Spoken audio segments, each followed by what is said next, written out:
olhos, liga o teu pensamento com Deus, começa a dar glória, glória, glória, glória, glória a Deus. Começa a dar glória, glória, glória, glória, glória a Deus. Deus bendito, eterno Pai, Pai, estamos diante da tua presença nesta noite. Vai pedindo, Pai, que o Senhor possa nos fortalecer e nos fortificar. Oh Deus, a tua palavra diz: santificai-vos na verdade, porque a tua palavra é verdade. Oh Deus, venha falar conosco neste lugar, venha nos fortalecer neste lugar. Oh Deus, fortalece o teu filho, fortalece a tua filha, está te buscando, está pedindo fortalecimento de novo. Anabrante, Juí, renova, Pai, esta irmã, renova esta irmã, fortalece essa pessoa diante da tua presença. Oh Pai Deus, nos dá força para vencer os dias maus, nos dá força para resistir os prazeres pecaminosos, nos dá força, meu Pai, dá força ao teu filho, dá força à tua filha, dá força à sua igreja, dá força ao teu servo e serva, está clamando que está pedido.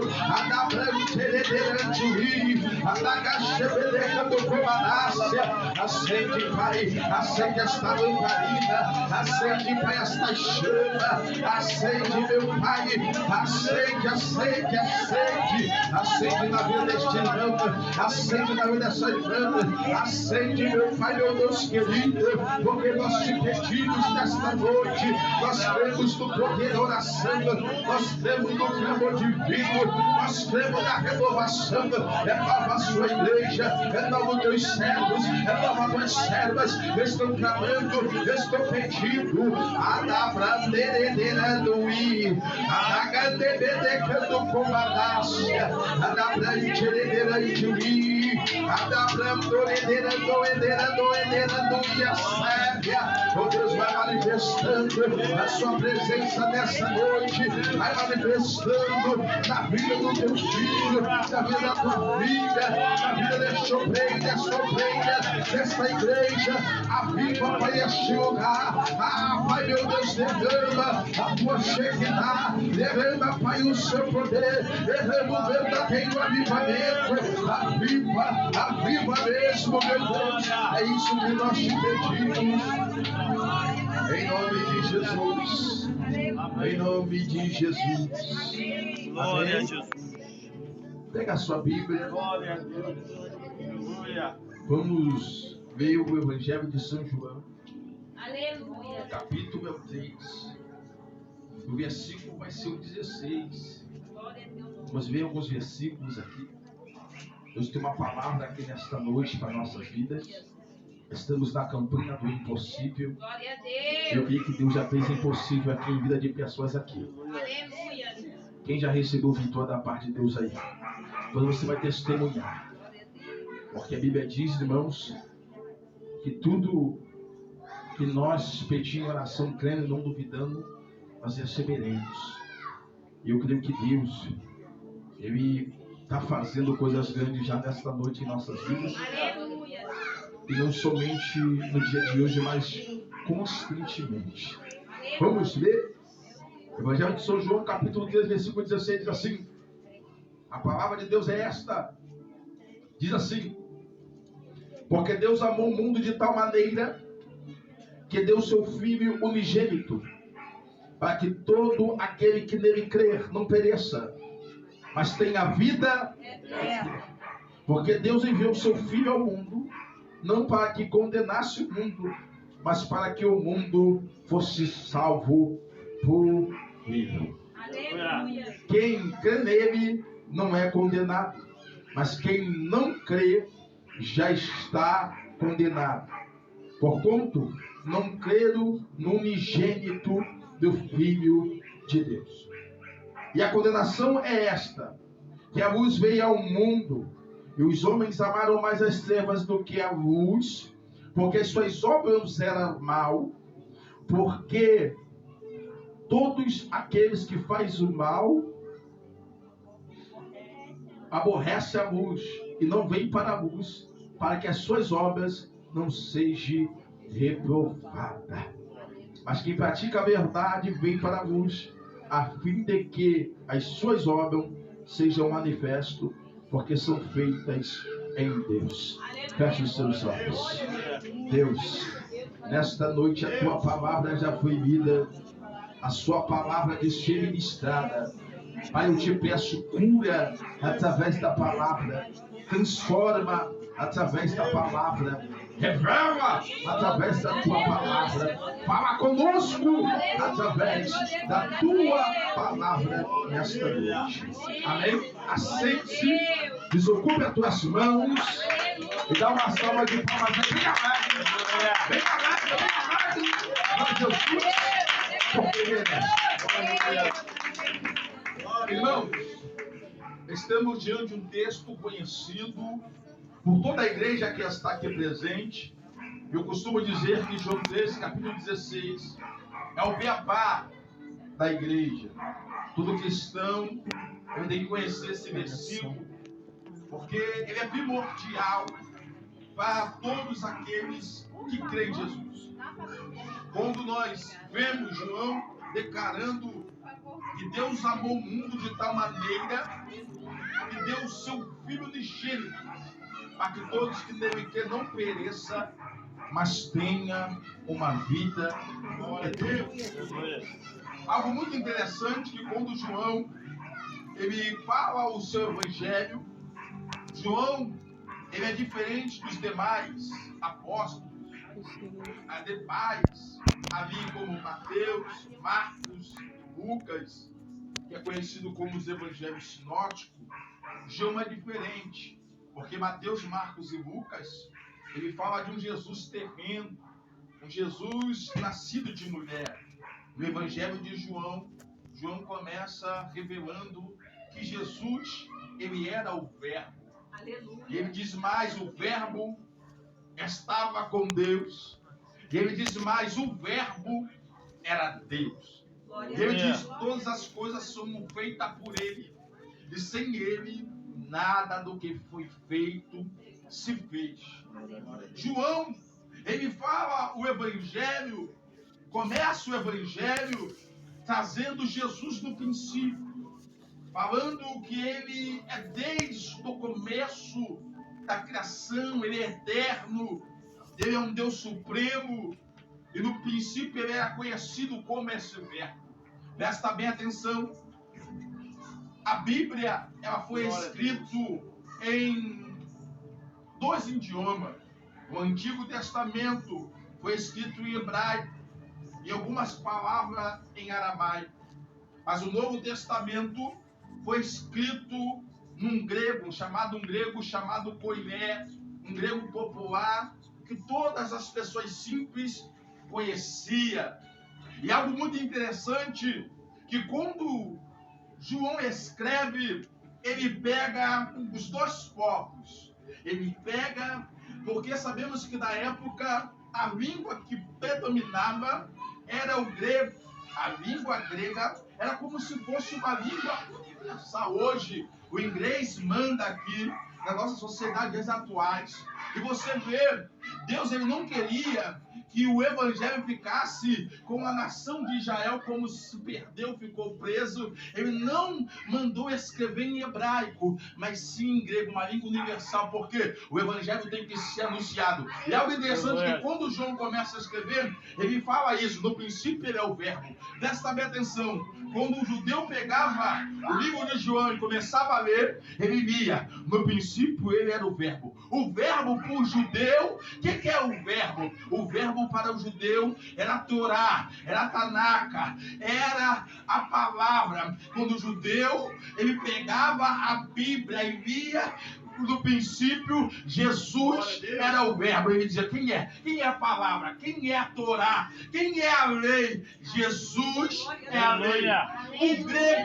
O grego buscava a sabedoria. O grego buscava a sabedoria. Os gentios gregos buscavam a sabedoria. Os filósofos, Platão, Sócrates, os homens buscavam a sabedoria. Quando João escreve que ele era o verbo, então, no hebraico, ele era a Torá, ele era a Tanaka, ele era a lei, ele era a palavra. No grego, quando fala que ele é o verbo, ele diz assim, ele é o logos, ele é a sabedoria, ele é o Deus do mundo.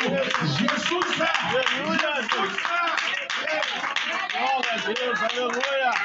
João vai revelar algo, mostrando que o evangelho ele ia ser expandido em todas as nações, povos e línguas. Presta bem atenção. E quando nós lemos João 3, capítulo 16, nós vamos aprender algo. A Bíblia diz que Deus amou o mundo de tal maneira. Outra coisa, para um judeu, quando você fala que ama alguém, o judeu não aceita você dizer que ama alguém somente de palavra. O judeu, ele quer que você prova para ele o seu amor. A Bíblia diz que quando João escreve, ele escreve essas palavras: Deus amou o mundo de tal maneira. Aleluia. E qual é a prova que Deus amou o mundo de tal maneira? A prova que Deus amou o mundo de tal maneira, Aleluia. ele deu o seu filho. Glória a Deus, aleluia. Ele deu esse filho. Deus provou que amava a humanidade, o ser humano, o homem, e ele mostra como dando o seu filho. Quer dizer, Deus deu o melhor que ele tinha por amor da humanidade. Deus não deu qualquer coisa. Quero dizer para você uma coisa aqui nesta noite. Deus está falando contigo, meu querido, minha querida.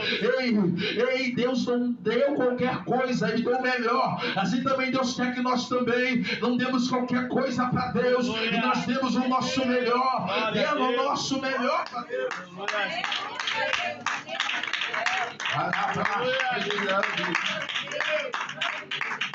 Glória a Deus. Eu falei que para o judeu ser considerado, você dizer que ama, você tem que provar. E Deus provou que amava a humanidade. Deus amou a humanidade. Como? Deu seu filho único. Por quê? Porque o amor declarado tem que ser provado.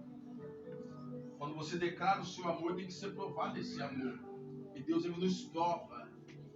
Esse amor declarado que nós dizemos, falamos que amamos Deus, Deus vai nos provar dentro desse amor que nós dizemos que o amamos. Vai ficar disso que nós passamos provações. Por causa disso que nós passamos lutas. Para quê? Para nós sermos provados se verdadeiramente amamos a Deus. Tem muitas pessoas no momento da adversidade, da aprovação. Sabe o que ele faz? Ele sai, ele espragueja, ele larga o evangelho, ele não quer saber mais de Cristo, ele não quer saber mais da igreja, ele começa a esquecer de tudo que Deus fez. Irmão, ele esquece que Deus, ele nos prova porque ele nos ama. Ele vai nos provar nossa fidelidade. Aleluia. E muitas pessoas, quando estão sendo provadas por Deus, sabe o que faz? Retrocede. Aleluia. Retrocede porque não aguenta as provações, as lutas. E algo muito interessante aqui, que Deus ele vai nos provar porque Ele nos ama. E Ele quer que saber se realmente o nosso coração está voltado a Ele, se nós amamos mais a Deus do que as outras coisas, porque às vezes estamos presos às coisas banais. Às vezes tem coisas que é preciso nós abandonar, deixarmos ir, para que a obra de Deus possa ser realizada em nossas vidas. Tem coisas que não adianta eu e você, meu querido, querer proteger. Tem pessoas achando que ele pode querer proteger ou esconder o projeto de Deus. O projeto de Deus, meu querido, ei, você não vai proteger, não vai segurar ele. Você, projeto de Deus, você vai entregar nas mãos de Deus e vai deixar Deus trabalhar. São coisas que às vezes acontecem conosco. Ficamos num beco sem saída, deixamos nossos corações falar mais alto e muitas das vezes esquecemos da vontade de Deus. E Deus muitas das vezes para nos chacoalhar, para nos despertar. Ele começa a nos apertar de uma forma diferenciada, para nos mostrar que nós precisamos buscar, para nos mostrar que nós precisamos voltar para o centro da vontade dele.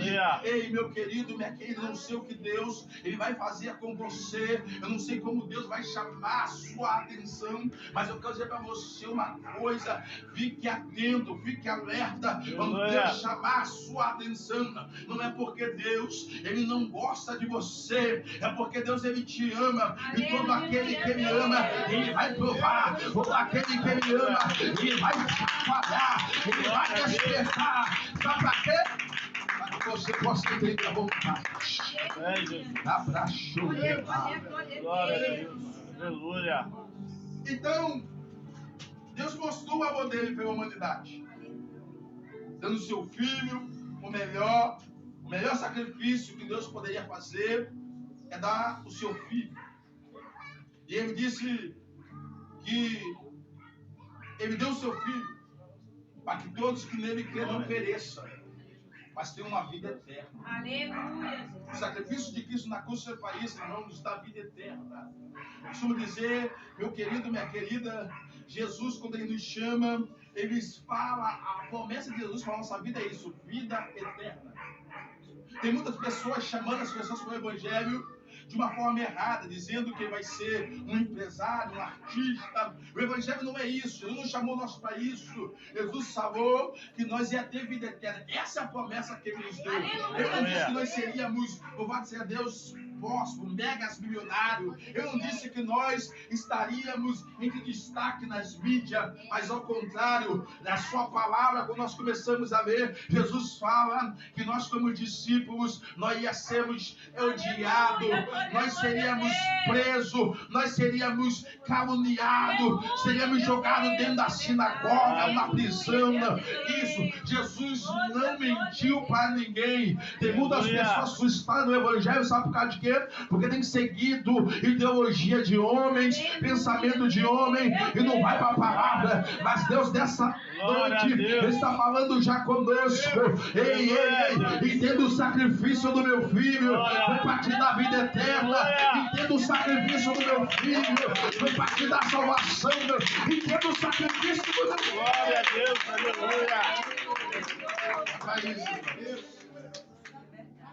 Nós aceitamos a Cristo porque entendemos o projeto de salvação. Todos que nele crêem não perecem, mas têm a vida eterna. Então quem está em Cristo, ele não morre. Quem está em Cristo, ele vive. Porque o nosso Deus não é Deus de morto, irmão. O nosso Deus é Deus de vivo. Por isso que ele falou. Quando Deus chama Moisés, ele se revela: eu sou o Deus de Isaac, eu sou o Deus de Abraão, eu sou o Deus de Jacó. Deus se revela falando que Abraão, Isaac e Jacó, para ele não está morto. Para nós pode estar seres humanos, mas o nosso Deus, para Deus eles estão vivos. Aleluia. Por quê? Porque nós temos algo dentro de nós chamado alma. E essa alma que nós temos, ela vive eternamente. O que é a alma?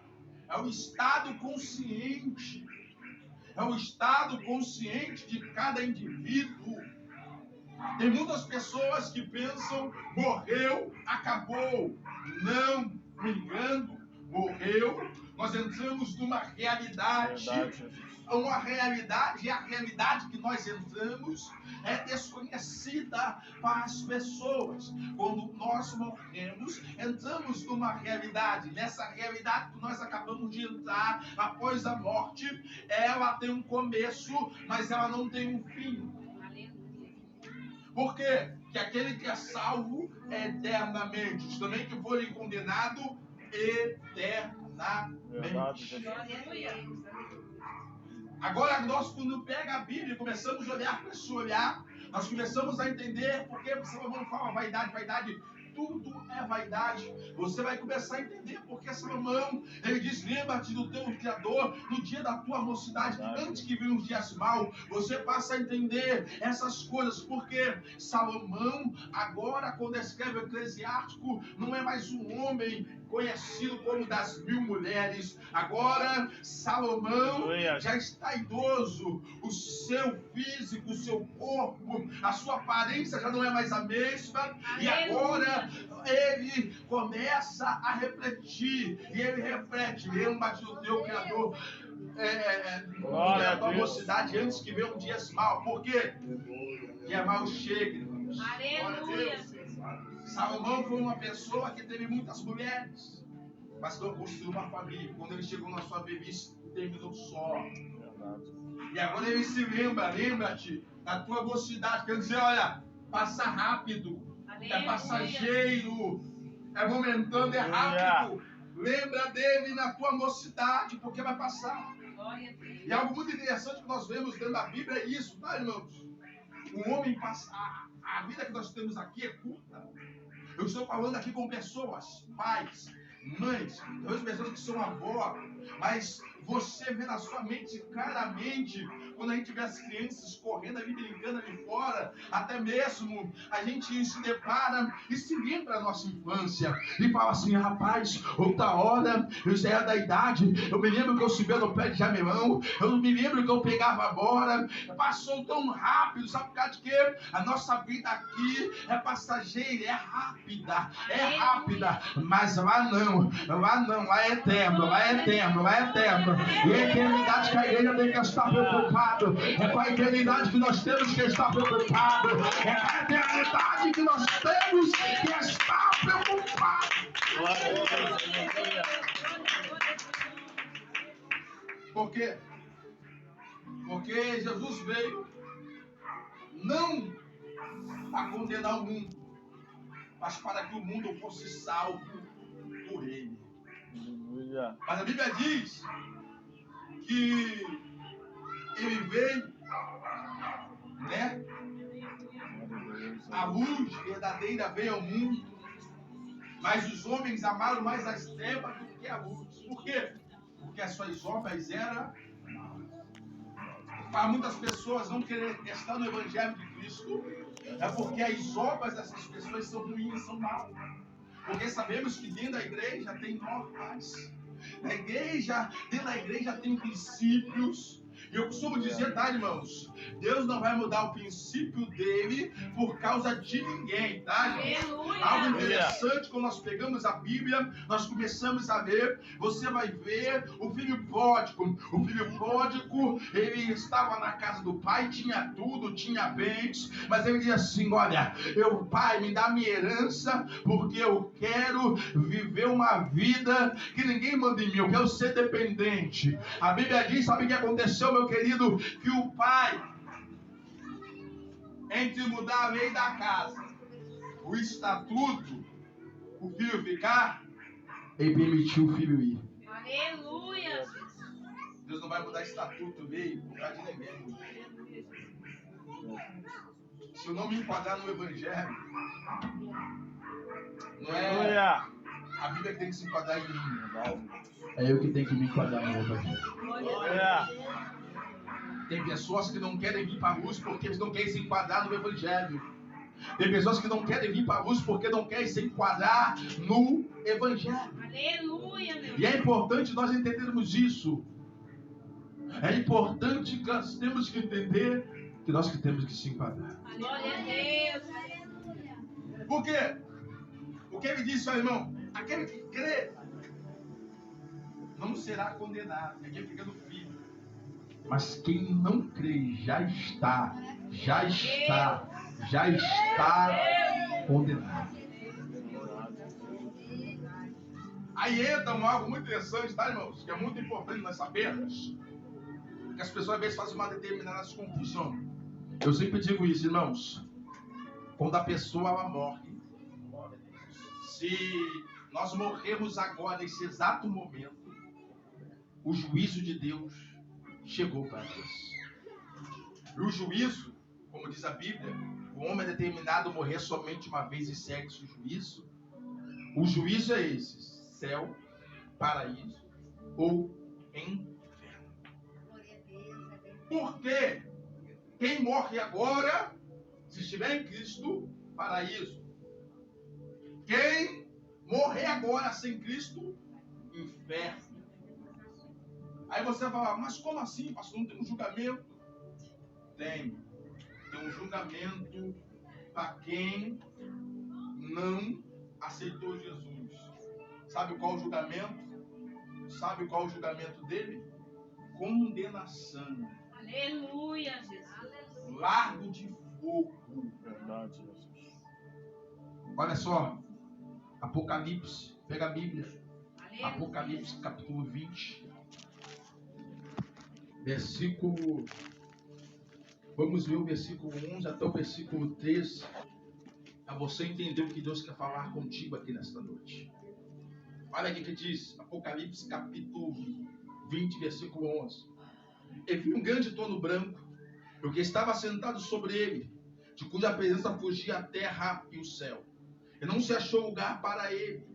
E vi os mortos, grandes e pequenos, que estava diante do trono, e abriu-se os livros, e abriu-se outro livro que é o da vida.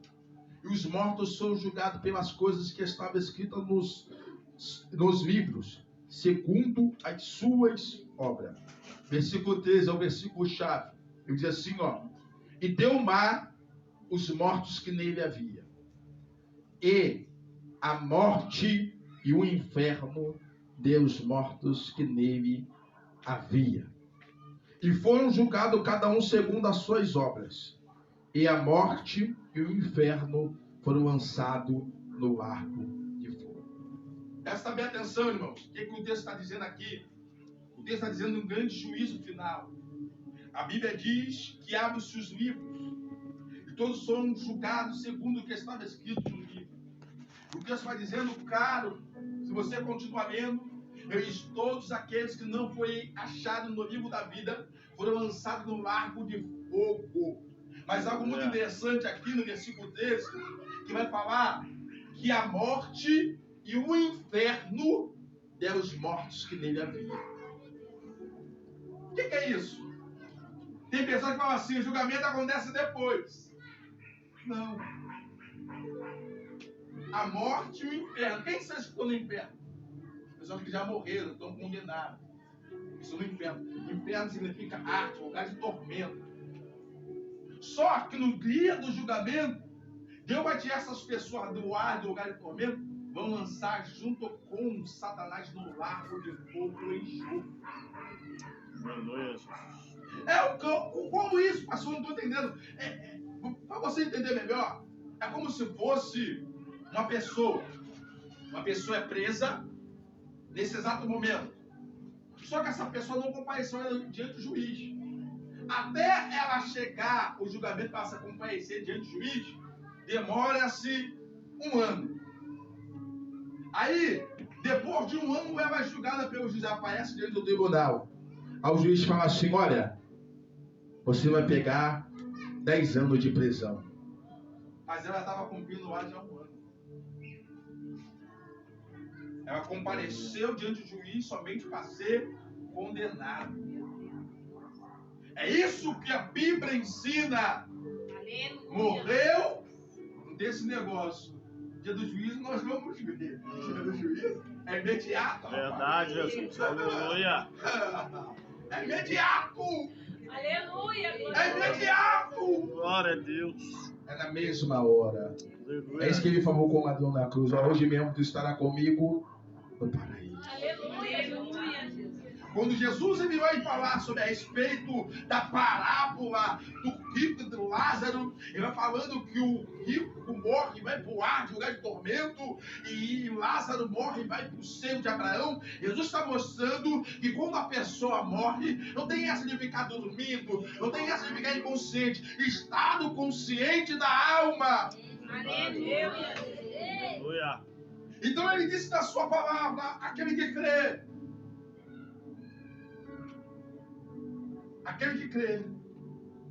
não é condenado. Aleluia. Mas o que não crê já está condenado. Irmãos, isso é muito forte. Isso é muito forte. Eu costumo dizer, as pessoas crendo ou não no Evangelho, tem uma condenação para elas. Ela crendo ou não no Evangelho, vai ter uma condenação para essas pessoas.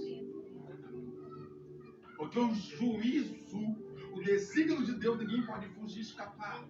Nós podemos fugir das pessoas, das leis, da autoridade, por meio de conhecimento, por meio de propinas, por meio de esquemas, mas do juízo de Deus, ninguém escapa. Aleluia, Jesus. Glória a O Deus. juízo de Deus é um juízo certo, correto, porque Deus, quando Ele julga, diz a Bíblia, que Ele revelará o segredo dos corações. Ele revelará aquilo que está encoberto aos olhos das pessoas. As pessoas podem olhar para mim ou podem olhar para você, ver algo, aparência, mas Deus, Ele conhece o coração de cada pessoa, de cada indivíduo, e o julgamento de Deus vai ser correto, porque Ele vai julgar segundo a intenção dos corações. Ele vai revelar o segredo.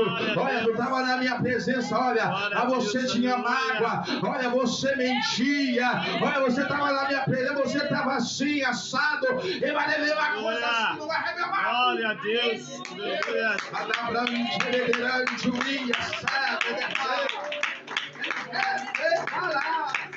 Aleluia. E nessa noite estamos na campanha do impossível. Aleluia. Irmão, o impossível aconteceu. Glória a Deus. O impossível aconteceu. Deus enviou o seu Filho para poder, irmãos, nos salvar. Glória a Deus. E valorize o plano da salvação. Porque, irmãos, Paulo, ele fala algo, irmãos. Eu estava até conversando com um rapaz, falando assim, rapaz, você não sabe o que vai acontecer com o arrebatamento da igreja. O arrebatamento da igreja vai fazer nós, que estamos em Cristo, receber um corpo incorruptível. Aleluia, Jesus. E como será esse corpo, irmão? A Bíblia vai falar, relatar para nós que esse corpo será um corpo glorificado. Aleluia a Deus. É corpo. E algo interessante, que esse corpo que nós vamos ter, pode ficar tranquilo, tá, meu irmão, minha irmã? Nós sabemos que o pecado fez nós envelhecer, ficar doente, mas com esse corpo glorificado, Aleluia. você vai vir, sabe o que, irmãos? Com a semblante Aleluia, glória a Deus. do maior vigor da sua vida. Aleluia. Deus poderoso. Você vai vir com o semblante do maior vigor da sua vida. Não se preocupe. Hoje você vê as pessoas com vergonha até mesmo de envelhecer, pinta o cabelo, faz tanta coisa para ficar mais jovem, né? Olha, que no arrebatamento da igreja que você vai vir no seu maior vigor. Aleluia. Glória a Jesus. O texto, irmãos, o texto da Bíblia, Lucas capítulo 24, vai falar a respeito sobre os discípulos de Emaú, que Jesus apresenta para ele após a sua ressurreição. Só que o texto diz que Jesus caminha aqueles homens ao determinado caminho. O texto vai dizer que aqueles homens caminhando com Jesus, eles não conheceram Jesus. O texto vai dizer também, João, Evangelho de João, capítulo 20, em diante vai contando a história que Jesus aparece. Após a sua ressurreição, Jesus não estava mais ficando com os discípulos, mas aparecia de tempo em tempo. Agora Jesus aparece no meio da praia. E quando ele aparece no meio da praia, ele pergunta, homens, deu de comer? Ele disse, não. Ele diz assim, lance a rede à direita. Glória a Deus. A Bíblia diz que eles pegaram uma grande quantidade, 153 peixes. Diz a Bíblia que quando eles pegaram essa quantidade, João, que estava na areia, olha e grita para Pedro: Pedro, é o Senhor. Pedro se lança na água e vem nadando. E o texto vai dizer, irmãos, que quando ele chega na areia, estava peixe e pão sendo assado na brasa. Aleluia. A Bíblia diz que Jesus comeu com eles, deu para eles para comer. Mas o texto vai revelar algo.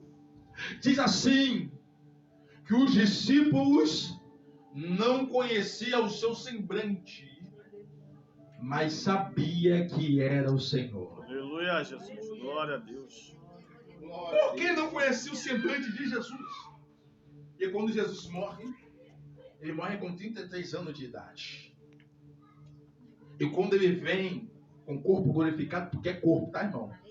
Jesus falou para Tomé: toca porque, ó, o espírito não possui, é corpo. É corpo, ó. Espírito não tem carne. Ó, corpo. Ele toca, Jesus come com eles. Mas sabe por causa de que eles não conheceram?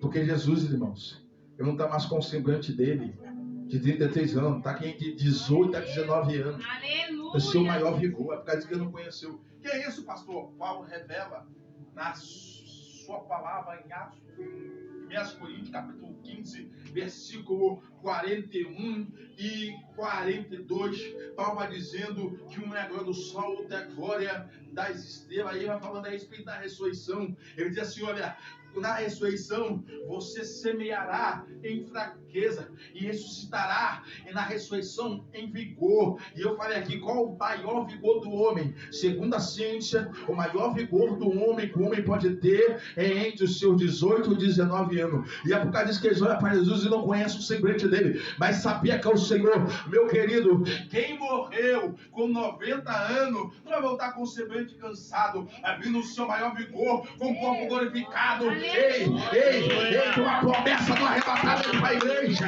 Tem uma promessa do corpo. E esse corpo é glorificado. O corpo é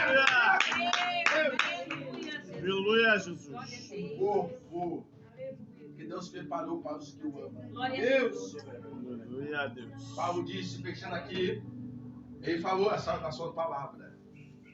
1 Coríntios, capítulo 5, versículo 3, se não faz memória. Eu disse assim, ó: se a minha casa desse tabernáculo se desfizer, temos casas não feitas por mão de homens, mas eternas no céu. Aleluia. Paulo diz, compara o seu corpo com um tabernáculo. O tabernáculo é um templo móvel, que é desarmado a qualquer momento é desarmado. E ele diz que se a sua vida fosse tirada ali a qualquer momento, ele tinha um corpo. Um corpo preparado. Aleluia. Para ele no céu. Glória a Deus. Essa é a promessa para a igreja, tá, irmãos? Só quem é igreja pode desfrutar disso. Aleluia. Só quem é igreja, só quem é igreja. Só quem é igreja, só quem é igreja. Só a igreja vai desfrutar disso. É a promessa para a igreja. E nessa noite aqui, ele está falando, falou aqui do plano de salvação. João 3,16. Deus amou o mundo de tal maneira, para que todos que nele crêem não pereçam, mas tenham a vida eterna. E nessa noite, tem alguém que quer aceitar Jesus? Alguém ouviu esse plano de salvação e quer isso para a sua vida? Pastor, quer aceitar Jesus? Pastor, qual